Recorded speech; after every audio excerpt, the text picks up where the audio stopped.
baby.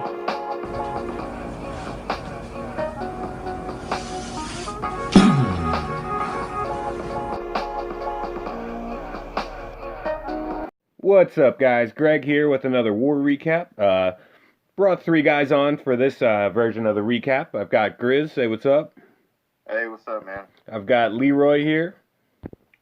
How you going, dude? And then I've got Sin back as well. What's going on? Okay, so before I really get into the raids, we missed something last week that I really wanted to make a shout out to. I know Grizz wanted to as well. But Sin did a crazy video for the leaders this 2 weeks ago. And it's just a really cool way of showing how Spartan's legacy leaders are. That we try to have fun, everything like that. So I just wanted to say real fast, if you haven't looked at the video, check it out. It's on my channel. He put a ton of work into it, did a phenomenal job with it.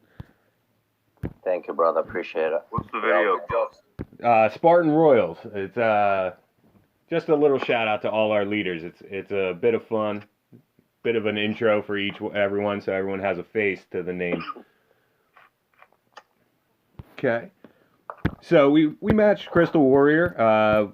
We were what, one town hall away from clearing town hall 10s this war? Oh yeah. Yeah, we left one town hall 10 up. All town hall 11s 2-starred. What did they really have trouble with? Anybody? No, I wasn't able to watch the war much. I was working all day, so I'm gonna kind of go with you guys this war. They kind of didn't do extremely too well with their dips. To be honest, they went 4 out of 5 out of 8. Well, it's not the worst, I guess, but I guess I just say that because we did a lot better. That's all. And also on their 9s, they had a lot of dips. So Yeah, that kind of killed them from the start. They did okay Yeah. against 10v11, but when you need that many dips on Town Hall 9s, it kind of kills your Town Hall 10 game. Yeah. yeah, Okay. I think it ended up with like I don't know. They had like one. Well, what was it, guys? 1 or 2 10v10 attempts, not even. Well, no, about 3 probably. They had 3 Anyway, or something 4, like that. I think, but they were all early. Okay. Yeah, that's right. All right. So we're gonna start out with Bat on number 24. Sin, you want to take me through that? Yeah. Let me know when you're ready. You let me know when to go. I'm all set up, buddy. All right. Let's see. Base numbers. 24. When he hit the clean walk. Yeah. All right. You're there? I'm Yep. ready. All right. I'm starting now. All right. So what Bat did, he wanted to basically start from the queen side because he's, when you start from that side, 2 things are going to happen. Number 1, you're going to take out the enemy queen. And number 2, you're going to pull the CC because he was in the range of it. So he starts from that side, he takes out the enemy queen, continues, drops nice balloons to take out the point defense. So this way the queen doesn't go back. Walks down, takes out the CC. We haven't seen too many bases with a centered CC lately, have we? No, it's mostly next to the queen, Yeah. Okay. and that makes it a little bit harder usually. Then what he does is he drops his BK from the 3 o'clock to get his other BK, of course, the enemy BK, and that's where he's gonna go in with the hogs. He starts hogging, and this is actually a very common strat now these days. A lot of people like to use hogs because they got a big buff, so they can mostly take out the whole base just by hogs. Yeah, with no double giant bombs, it's kind of totally different now. Of course. You don't have any severe threats besides spring traps and the queen on a base. Absolutely, and the side he chose anyways was the most vital for the hogs because there's not much damage there, and beautiful. I mean, the way he makes his queen just meets with everything is great, and then he drops his queen up. Pretty much the base is wrecked after that. Yeah. So with that kind of base, with the split royals like that, it's pretty simple just to drop a hero on each side for them, or is it a little more complicated than that? Well, I mean, it all depends on the position of the heroes. You know, I mean, if the BK is out on the outer like that, I mean, that's pretty nice because that gives you gives your hogs, you know, a clear path at that point. You have nothing to worry about. You got the enemy queen and you got the BK enemy. You know. Man, and he ended up with like 15 hogs up at the end. Oh yeah, yeah. I mean, it was overpowered. Overpowered. The other thing we need to point out too is the reason we're showing this raid. We actually thought his other raid was pretty badass as well, but we chose this one because he's a lava loon person. That's This true. is like the first time he's ever done hogs and like the entire time he's been in our clan, right? Actually, we were all surprised when he did it because we were like, "Did you just do ground?" So Yeah, well, we better get him doing some more ground stuff then. Yeah, seriously. He's this consistent with air troops, so he can just do whatever he wants. Man, I never see him talk though. Like, am I like crazy? No, he does. We just are always in temple attention. Oh, okay. I could see that. He's like a hitman. He goes in, clears, and leaves. Like you say, we just go batter up and away he goes. All right, next up is a crazy raid by Bruno. I say this every week. I know you guys say it too. I mean, he comes up with these crazy ways to attack bases. I'm gonna have Sin walk us through this one, but it's truly like an unbelievable raid what he does. Everyone, Grizz and I were talking. We thought he actually like messed up, but he didn't. Well, I also thought that he had like the second raid of this war. No, it wasn't that early, but his first raid, as he was doing it, I told everybody that we were going to nominate that for raid of the week for Town Hall 9s. And then again, he comes through with this, and everybody's like, "You got to be kidding me." Seriously, it was like unbelievable to watch. I remember I actually snuck in, and then Grizz said something like, "Check this base out," and I backed out. But he was telling me to check the base that Bruno was hitting, and I lost my spot for the live. I was so angry. But I got to watch the replay. So. All right, Sin. So whenever you're ready, let me know. We'll take us through this raid. Okay. I actually didn't watch this raid live, but I watched the replay of it. Which base is it? Number 20. Yeah, go ahead, Greg. I'm ready. All right, just hit play. All right. So again, same thing. You know, if the CC is close to the AQ like that, and you can basically from your walk you can lure it. That's probably the best position you're gonna start at because the whole point is to get as much damage out of the way as possible, right? So that's what he does. He starts from the AQ side, goes towards the enemy AQ. Same thing, takes out, you know, the enemy AQ. Hold on, let me forward it a little bit. The only thing that we were scared of on that raid is when he had to use the ability. Now, I feel like people lose their queen too much because they're trying to not use their ability instead of using it. Yep, it happens a lot. And that kind of kills the whole raid because you just lost all your healers and your EQ, and that's a lot of space, troop space you just lost. But in his case, you know, that's Bruno, so it's expected he's gonna make it happen. And then he splits heroes again, and that's what a lot of people have been doing now, is splitting heroes. You know, a lot of bases now you see is AQs on one side, the BKs on the other side, and you know, why not take advantage of that?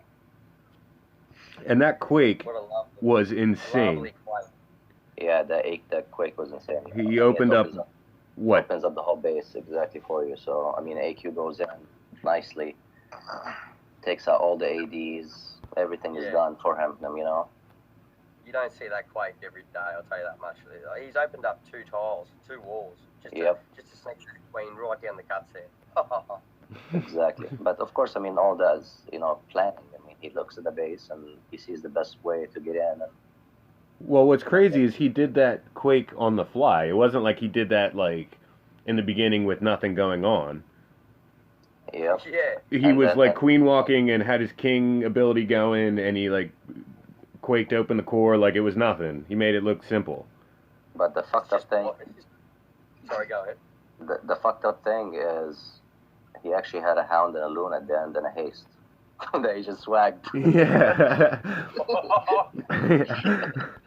And he used 6 healers. So, like, what happened? Like, it's 6 healers, and he swagged a couple, like a hound and a couple loons and a haste. Like, that's crazy, right? That was sick. Bruno. Now, I want to point something out here about the quake that he used. That's something that you're actually going to see in a lot of our videos. It's going to look like we might fuck up some of our quakes, what we call them surgical quakes, because we're only trying to open up a specific section a lot of times, and the entire quake will cover, will span farther than that. So exactly, we want our queen to go a very specific path, and that's why we do our quakes like that a lot of times. And mostly in Town Hall 10s too, we use it a lot. I mean, we're gonna. I mean, in I think the very next raid, you're gonna see a quake that was placed very precisely, that was practiced in FC beforehand to make sure that it wouldn't open up the sidewall. And then another thing that's good about the quake is once you open that wall, the jump disappears, but the quake doesn't. So once you open that wall, you have a lot of room still open for your troops to move in, nicely. You don't have to worry about a jump disappearing, then you're stuck in a wall, and we know how the AQ is always done. Well, the big thing about the quake I always feel like is when you quake open and destroy the walls, it actually changes the AI of your troop. It no longer recognizes a wall there at all. Correct. So jump, it makes funneling amazing. It's consistent. Yeah. Absolutely. I mean, that's why. All right. So this next raid, want to real fast point out something. With the intro, I threw in Grizz's nickname of King Sixpack, because what is this, your 3rd war with a 6-pack in CWL, Grizz? Yeah, and it's kind of been recent too. It was what, like 3 out of 5 weeks or something? Yeah, 3 out of 5, but the second weekend that I didn't do any triple attempts. So it was. How dare you? Yeah, dare you. That's just ridiculous. That's it. You're fired. I'll retire. All right, Leroy, I'm all queued up. If you want to take us through it, whenever you're ready, man. All right, number 15, boys. Yep.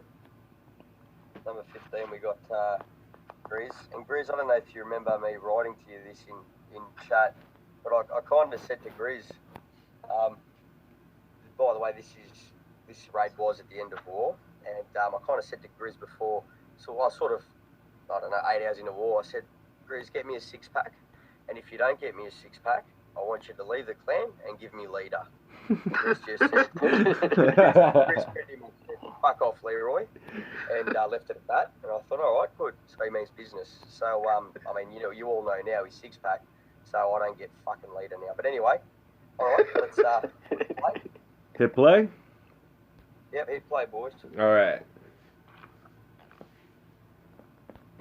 There goes that infamous surgical quake, trademark Spartan's legacy.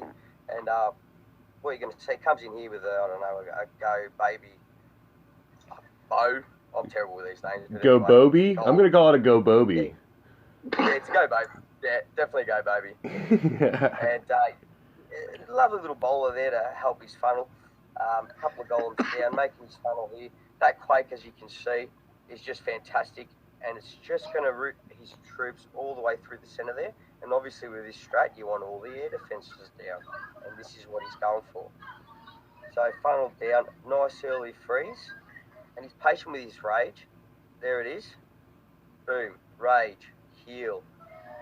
And I love what Grizz does here. I see a lot of people really waiting on their baby dragons, but Grizz is like, nah, I don't wait. You know what I mean? So he starts his baby dragons, which helps keep his core troops in the core, and everything moving the way he wants to move it. So it's just beautiful. I just love watching Grizz raid. It really does get me, I don't know. Aroused? But yeah, that's it. Aroused. I was going to say wet, but that's for someone else. Yeah, it's and I mean, look at this. I mean, the baby dragons, he's got like 3 archer towers to worry about and an air defense, and his queen's going to go over to the air defense because of his beautiful early placement of baby dragons. He's got 1, 2, 3, 4 baby dragons up. There's only either air mines or 1 arch tower that can do anything to him. It's wrecked. It's done. It's game over. Grizz, you get to keep your leader title. Congratulations. Fucking what a sick raid, bro. Honestly, man. Good stuff. Oh yeah. Leroy, your commentary is legendary. Yeah, for real. Hell yeah, bro. Hell yeah. Oh, thank you. Oh, I don't know if you're having me on right now, but if you're not, thanks. Nah, there's a reason I'll let you commentate my raid, man. It's because I could hang a flag off it right now, Leroy, just because you're commentating. You know what? You know what's funny as shit though? This base got hit 4 times I think by hogs. 5 times. That's right. 5 times. That's and right. Then, Cine got hit. and then Grizz comes in. He's like, "Fuck you all. I'm gonna do it my way." No, I mean, Grizz, like perfect for it. That base cannot be baby dragon. No, you just it's got to be hogged. Fucking neck minute. He's like, "Fuck you all." That was also a 2-minute raid, by the way, by Grizz. So that's pretty sexy.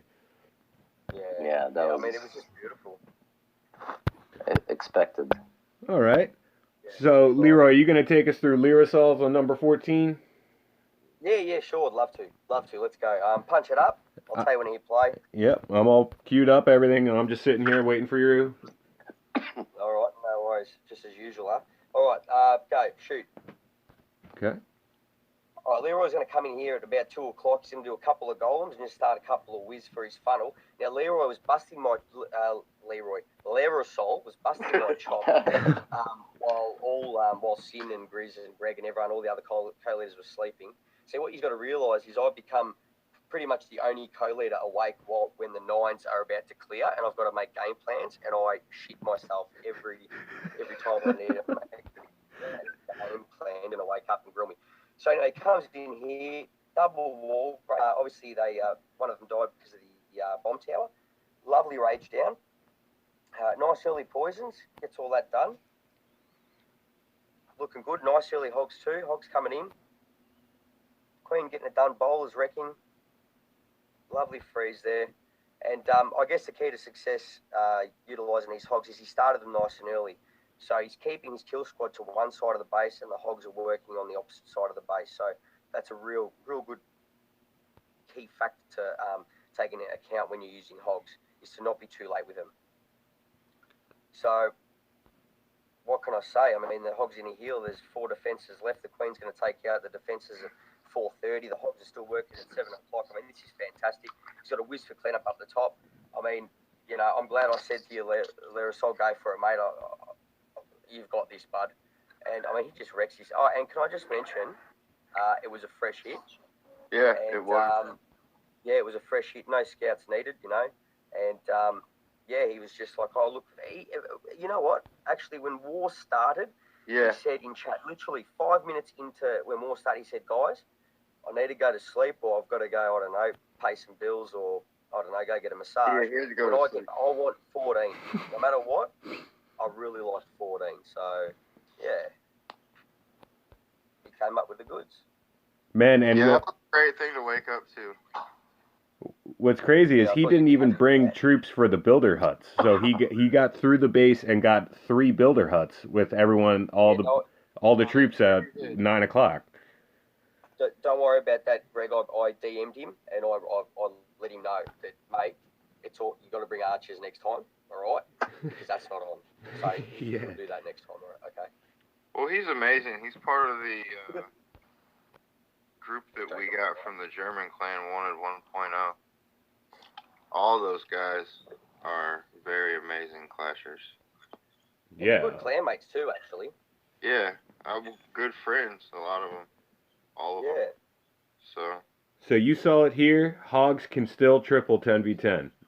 Don't let anyone tell you otherwise. Very true. I don't think Woz will be telling people that.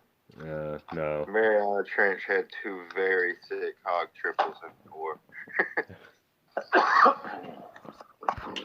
All right. So next, Grizz, you want to take us through the other raid that completed your 6-pack on 13?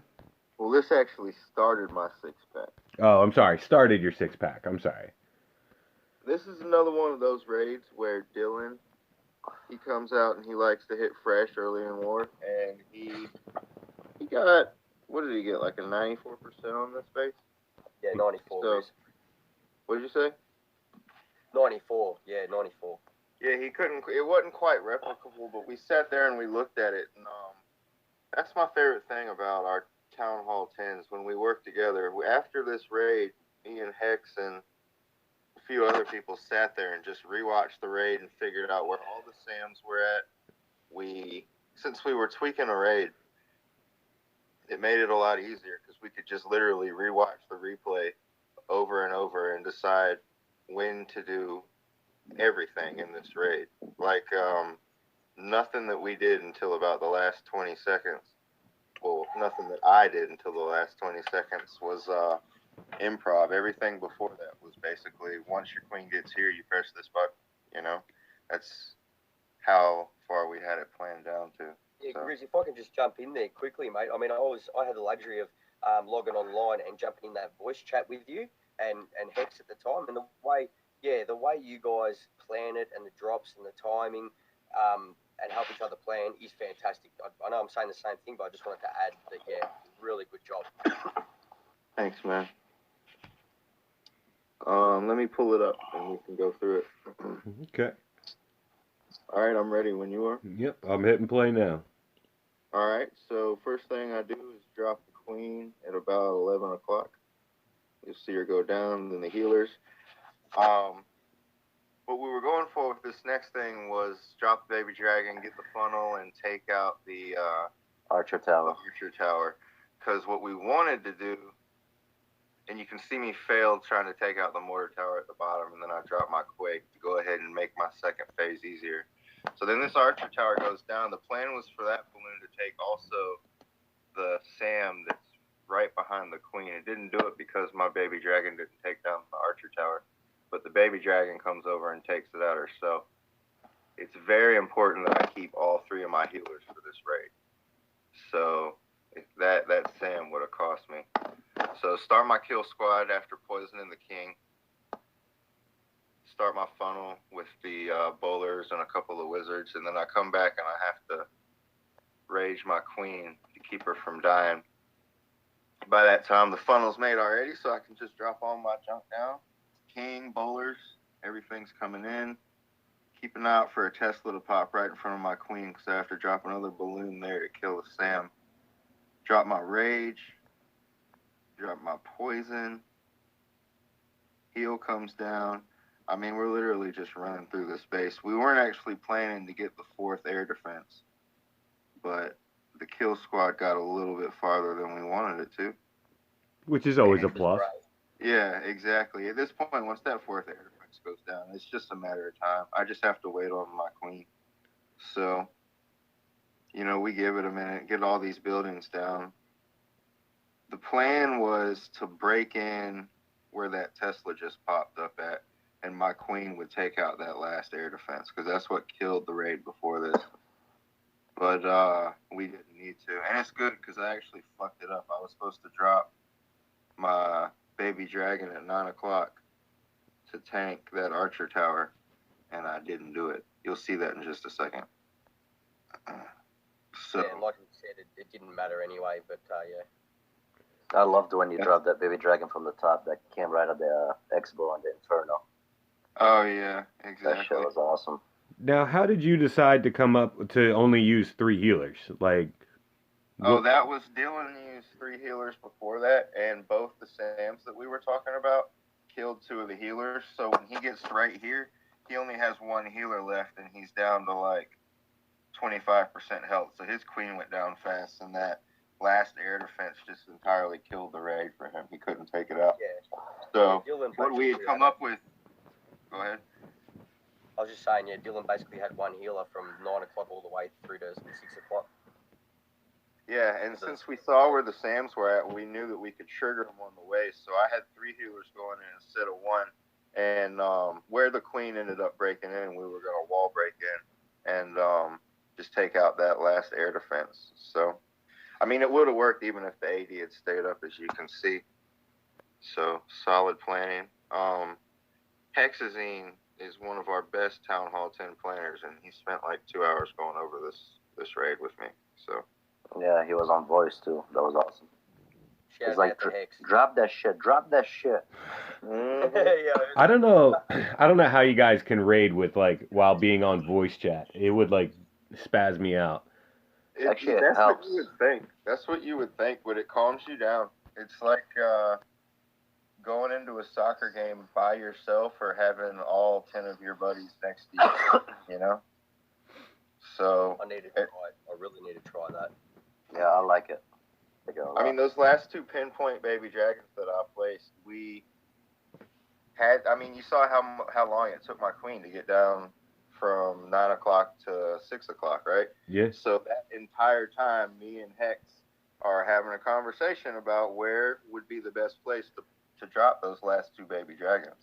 So, I thought you were gonna say like me and Hex were having a conversation about where we're gonna have like dinner tonight. Like, nah. like that's where I thought you were going. I was like, damn, I mean, confident as fuck. It's a team sport, you know. We're a clan of 50 people. There's no reason that we shouldn't be allowed to support each other like that. So Definitely. we just talk to each other. It's like being on the microphone on Xbox Live, or standing next to like I said with the soccer analogy, you know. So. All right, guys, and so that kind of encompasses my raids so far. Right now, I've kind of got a special thing I want to go over, and Grizz is going to take us through it. But I'm going to be doing these every week now, and what I'm going to be doing is the Spartan of the week. And this week, we have him on the show right now. We're actually, Grizz and I talked about it. We're nominating Leroy for the Spartan of the week. Hell yeah, baby.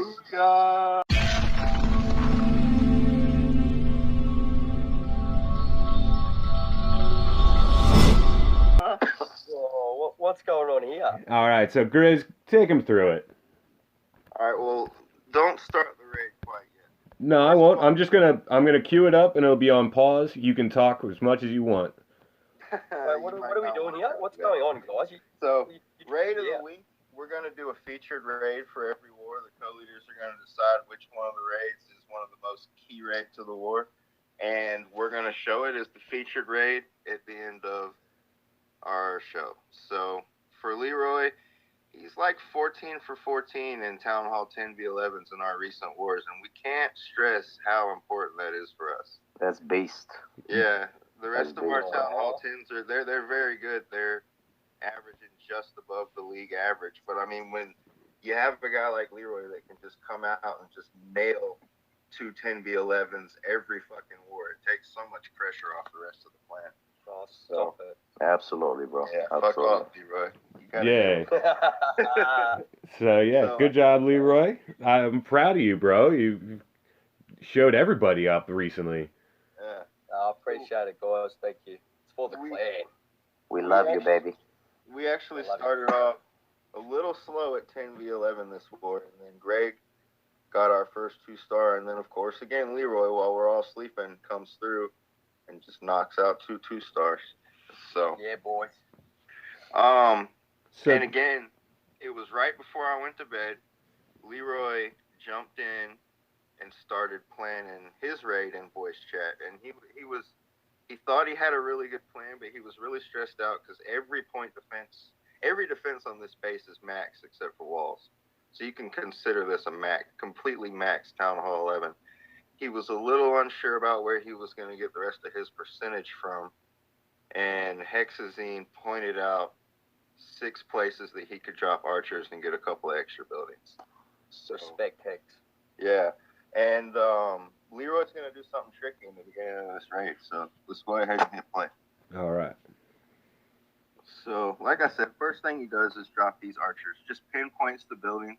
Archers have such range, so you can just drop a few of them down and pick off some buildings. And with Town Hall 11 raids, it's not about beating the clock. It's about getting the percentage. So you can just kind of chill there with the archers in the beginning and take your time. Yeah. Let him do his thing.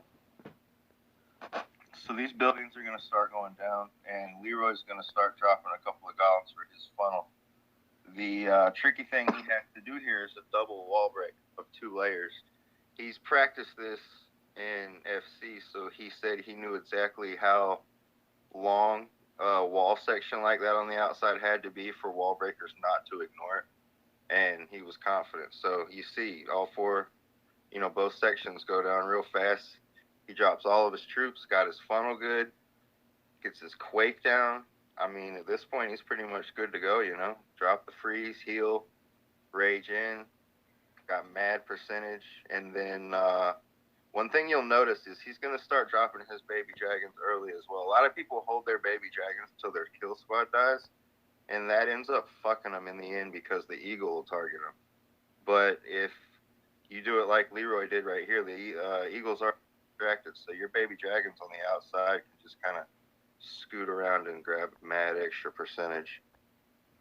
So yeah, the baby dragons can also kind of feed off of the kill squad because some of the defenses on the outside are distracted by them. Yeah, exactly. So they're all turned looking into the core, and there's a baby dragon taking bases out on or buildings out on the outside. So that was a sick funnel, Leroy. Sick, bro. Completely max base, and he pulls it off. Yeah, I was definitely ready to go after that. I'm not even gonna lie. So, and that's the thing he does.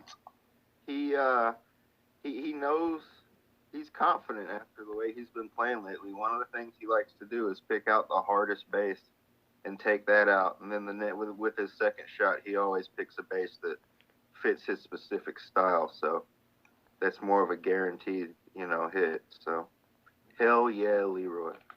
So congratulations, Leroy. Thank you very much. I'm actually a bit stumped. I didn't know you were going to go out and do this. I had no idea. So yeah, we did. Touches my heart, boys. Thank you very much. Yeah, we did this little shiesty on you. Grizz and I talked about it, and then I let Sin in on it before you joined in, just so so he wouldn't be shocked by it as well. I was getting food from Wendy's. I appreciate it. Yeah, you could hear Sin like, "Oh, I'll have a number 2. Oh yeah, Greg, that sounds great. Yeah, hold on, I'm talking to my friend." And I'm like, "Oh shit!" Like he's ordering food and ignoring that lady. It's like 1:30 in the morning. Love you, fellas. Love you. All right, guys. Well, any wrap up, anything like that you guys want to say? I think Grizz wants to say one thing. Well, before we say that, we'll all wrap something up real quick. I mean, everybody say something, and then we'll say that. But long story short is, Spartan's fucking hot right now, man. We got our heads knocked on our asses a little bit when Fate's Orgasm caught us off guard on Thanksgiving, and that was a big wake-up call for us. We've averaged every win since then by at least 6 stars. Well, not at least 6, an average of 6 stars. 2 7-star wins and a 5-star win. So, very dominative. It's not even a word. But nope, not even close. We've been fucking shit up. You just pulled a Leroy. You just made shit up. Hell yeah. I love it. Love it. Well, I have to say that I have to give a special shout out to Grizz. He has 6 Town Hall 10v10 triples in CWL. I mean, I don't know exact numbers, but I know he's like, what, top 3 now in the whole CWL for amount of Town Hall 10 triples? I don't know. No, I think he's higher than a lot of clans that don't even have 6 packs in Town Hall 10s. So I know he's pretty high up there, so that's a phenomenal job, dude. That's fucking awesome. Yeah, Good man. job, Grizz. Props. Well done. Teamwork. Hey, guys, don't forget about our Town Hall 11s again. Oh, yeah. Yeah, we went 7 for 8, right? Yeah. Oh, that's Killing I it. have to mention that. 15 for 16 in our last 2 wars. Yeah, We're we're actually, number 1. yeah, we just jumped up to the highest rated dip clan. Absolutely. Yeah, I don't know if Wow. anyone knew that. That is super awesome. Yeah, that's fucking amazing. Sin, you got anything, buddy? Well, I mean, I just love how, you know, where we're at right now in the CWL. I mean, we're killing it. We're unstoppable, bro. So I'm very happy of how our team is performing, and um, you know, I want to give a shout out to the whole Spartan Nation, man, because honestly, you know, we had like Grizz mentioned, we had a little bit of hiccup down the, you know, on a couple of wars, but now we're up there, you know, we're where we need to be, and I'm just proud of everybody, bro. Yeah. Yeah. Well I'm said. proud of everybody. Yeah, good team effort. All right, Grizz, you want to take us out? Yeah. This is fucking Sparta, bitches. Now fuck off. Perfect. Hell yeah, baby.